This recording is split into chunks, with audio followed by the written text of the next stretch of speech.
Ada indikasi kuat terjadinya investasi fiktif yang sudah ramai di pemberitaan begitu. Betul ya Pak ya? Investasi fiktif 1 triliun. Berarti kalau saya boleh katakan dengan tadi kenapa saya minta dijelaskan ini uang siapa, pekerjakah atau mereka yang seperti di asuransi komersial, ternyata uang ini adalah uangnya para pekerja yang bekerja pada negara dari atas sampai bawah Pak ya. Jadi memang ini kan investasi yang ditengarai yang sedang disidik oleh KPK ini adalah investasi di reksadana gitu kan, reksadana open end. Dan itu laporan ke kita itu berupa laporan NAV atau net asset value aja, naik turunnya, dalamnya seperti apa itu kita sebenarnya nggak bisa tahu gitu. Cuman akhirnya kita minta juga portofolio valuation reportnya atau PVR seperti apa, dan di situ ya kita bisa menduga-duga sih Bu. Cuman yang tadi saya utarakan bahwa respon dari kita nantinya akan tertulis dan tertutup karena ini sedang dalam penyidikan oleh aparat hukum. Ya kan orang mau nggak mau semua PNS itu harus dipotong gajinya langsung dari rekeningnya.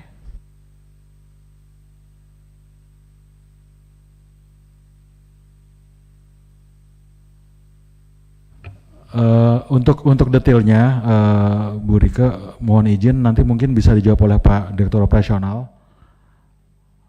Izin pimpinan, saya juga boleh, apa-apa sih. Jangan nanti Pak, karena karena boleh. uang yang diakumulasi ini kan yang diinvestasikan. Slide-nya ada nggak? Oke, sebutin ya. Jadi untuk THT itu rinciannya adalah 3,25% dari gaji pokok plus tunjangan istri, suami dan anak. Ya, kemudian untuk JKK,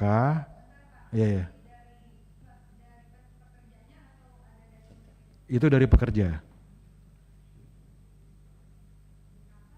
JKK 0,24%. 0,24% dari dari gaji pokok. Tunjangan dan anak. No, gaji pokok. Gaji pokok dari pekerja atau ada call dari sharing? Pekerja. Dari pemberi kerja, sorry. Dari pemberi kerja. Pemerintah berarti ya? Ya. Terus JKM 0,72. JKM 0,72 dari gaji pokok, ini juga dari pemberi kerja. Oke, terus ada lagi? THT 3,25% dari pekerja. Ini pensiunnya. Ini pekerja. Jaminan kematian, jaminan kecelakaan kerja, jaminan tabungan hari tua, pensiun. Nah, pensiunnya 4,75% dari gaji pokok plus tunjangan. Dari pekerja berarti? Ya. Nggak ada dari pemberi kerja? Enggak.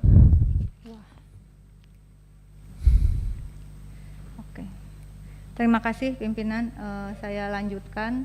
Jadi ini perlu clear juga ke publik bahwa yang dikelola oleh dana Taspen sebetulnya bukan seperti bisnis asuransi pada umumnya begitu ya.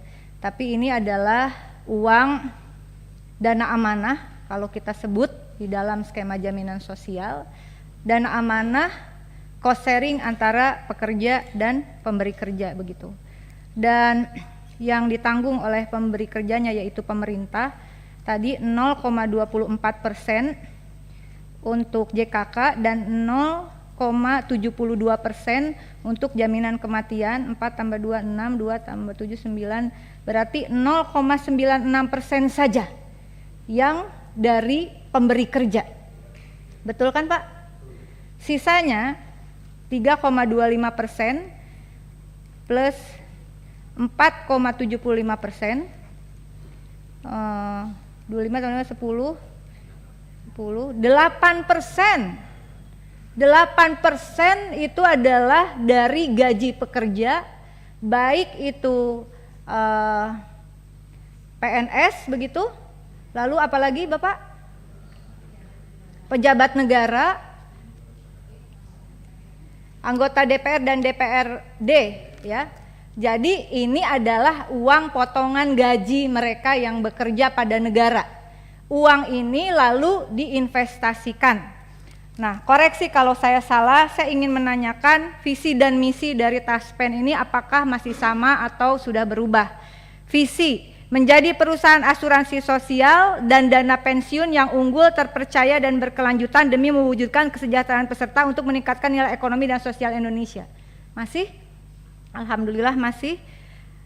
Kemudian misinya memastikan terwujudnya layanan terbaik dan investasi yang andal serta kepemimpinan inovasi bisnis dan transformasi digital dengan SDM yang amanah, kompeten, saya ulangi, amanah, kompeten, harmonis, loyal, adaptif dan kolaboratif. Kita kembali ke visi. Pimpinan dan anggota izin, ini adalah perusahaan asuransi sosial, bukan asuransi komersial. Betul ya Bapak ya? Asuransi sosial. Artinya sistemnya saja yang untuk seperti komersial, tetapi prinsip di dalamnya adalah asuransi sosial. Kenapa demikian? Karena dana yang dikelola adalah dana amanah. Dana dari para pekerja. Bukan seperti asuransi komersial, asuransi swasta yang dia memang orang yang ingin mengasuransikan di luar potongan upahnya, misalnya seperti itu. Nah, oleh karena itu kebetulan PLT Dirut Taspen ini adalah sebelumnya pernah menjabat Dirut PT Bahana Pembina Usaha Indonesia Persero, Dirut PT BRI Dana Reksa Investment Management, bukan? Tapi yang jelas Direktur Investasi PT Taspen. Maaf ya, yang dua berarti bukan. Jadi Direktur Investasi PT Taspen. Kebenaran Pak. Nah, dana-dana yang diakumulasikan tadi Bapak, saya kira di sini berarti ada 108,69 triliun yang untuk THT, tabungan hari tua, yang potongan 3,25% ya, betul ya. Kemudian yang iuran pensiun juga itu dana dari potongan pekerja 4,75%. Saya langsung saja ingin menyampaikan sama sebetulnya seperti rekan-rekan yang lain. Ada indikasi kuat terjadinya investasi fiktif yang sudah ramai di pemberitaan begitu, betul ya Pak ya? Investasi fiktif 1 triliun.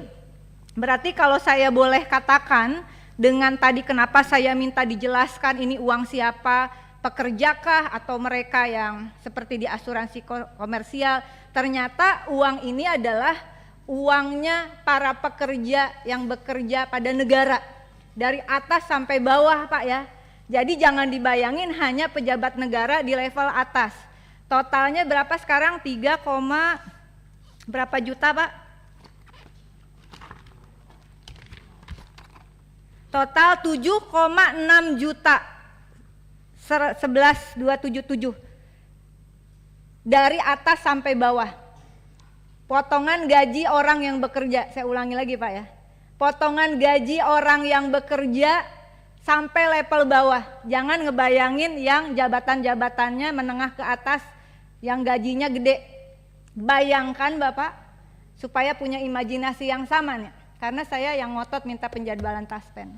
Bayangkan uang ini adalah uang yang mereka yang bekerja tuh yang pelayan kesehatan, ya ada yang penyuluh, ada yang guru, Bapak di kampung-kampung di seluruh Indonesia. Coba Anda bayangkan, ini bukan uang dari APBN sebetulnya, tapi potongan gaji. Karena dia bekerja pada negara, gajinya dari negara benar, dari APBN. Tapi itu adalah haknya sebagai pekerja. Yang ingin saya tanyakan dan kebetulan Anda sebelumnya adalah Direktur Investasi PT Taspen. Jelaskan kepada kami bagaimana skema dan proses persetujuan investasi di PT Taspen. Bapak ini jangan kayak nggak ngerti ya soal tadi pembagian persentase atau memang tidak mengerti. Bukan yang tadi misalnya ini dari potongan upah memang tidak tahu. Harusnya tahu supaya kita feel-nya tuh sama. Oh ini duit orang yang kerja di pelosok-pelosok di seluruh Indonesia total 7,6 juta tadi. Bagaimana fungsi manajemen resikonya? Jadi yang pertama, bagaimana proses persetujuan investasi di Taspen? Di mana posisi komite investasi Taspen? Bagaimana prosedur pengangkatan pimpinan dan anggota? Apa ada komite investasi Taspen? Ada kan? Bagaimana mekanisme seseorang bisa ditetapkan sebagai komite investasi Taspen?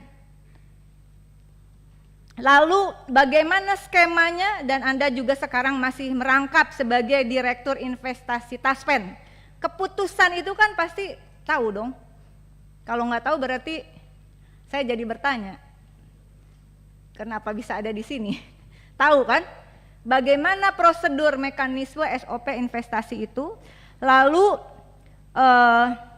karena ini sudah jadi pemberitaan, saudara-saudara, jadi uang potongan gaji tadi terindikasi kuat ada investasi fiktif sekitar kurang lebih 1 triliun, betul ya?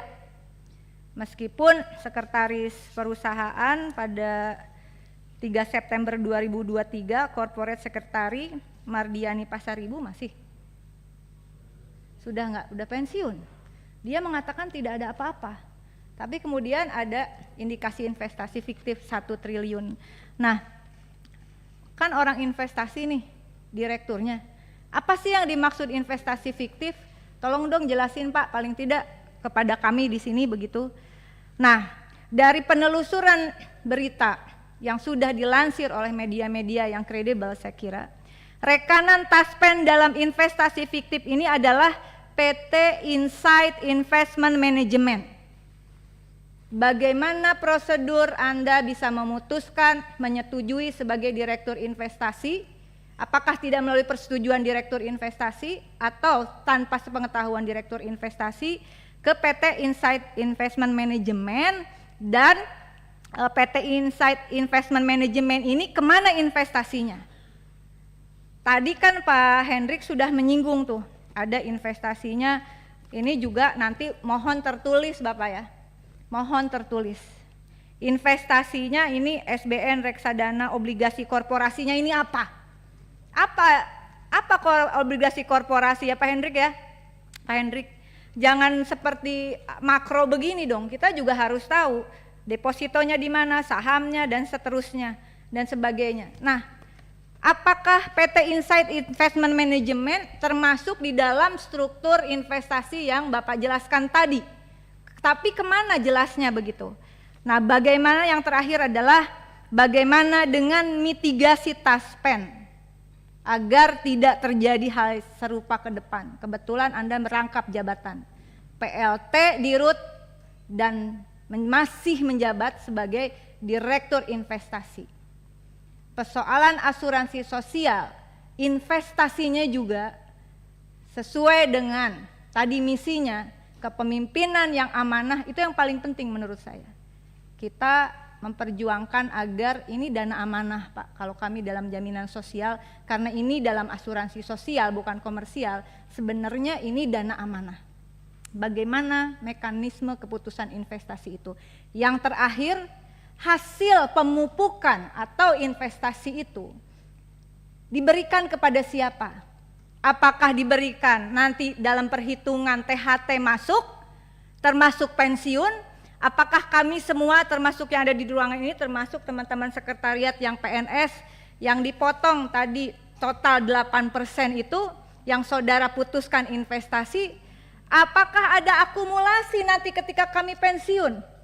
Atau kami hanya mendapatkan seperti akumulasi dari nilai dari angka uang yang sekarang, tapi nilai pemupukannya itu diserahkan atau tidak kepada peserta yang notabene adalah dari potongan gaji ini. Saya tidak tahu apakah kalau di Taspen mungkin sudah bukan PNS ya. Tetapi kalau asuransi itu kan, kalau kita asuransi komersial, kan sistemnya nih asuransi komersial, hasil pemupukan itu nasabah dapat dong Pak, bener nggak? Nah kalau di Taspen, nasabah dapat nggak? Jangan sampai nanti mereka terutama yang di garda terdepan pelayanan publik kerja dipotong total 8%, ternyata nilainya itu tidak mengikuti hasil investasi dan tidak ada maknanya untuk pensiun dia 20 tahun ke depan misalnya. Nah, ini juga perlu kami tanyakan. Mohon dijawab. Demikian pimpinan, terima kasih. Download Tribun X sekarang. Menghadirkan lokal menjadi Indonesia.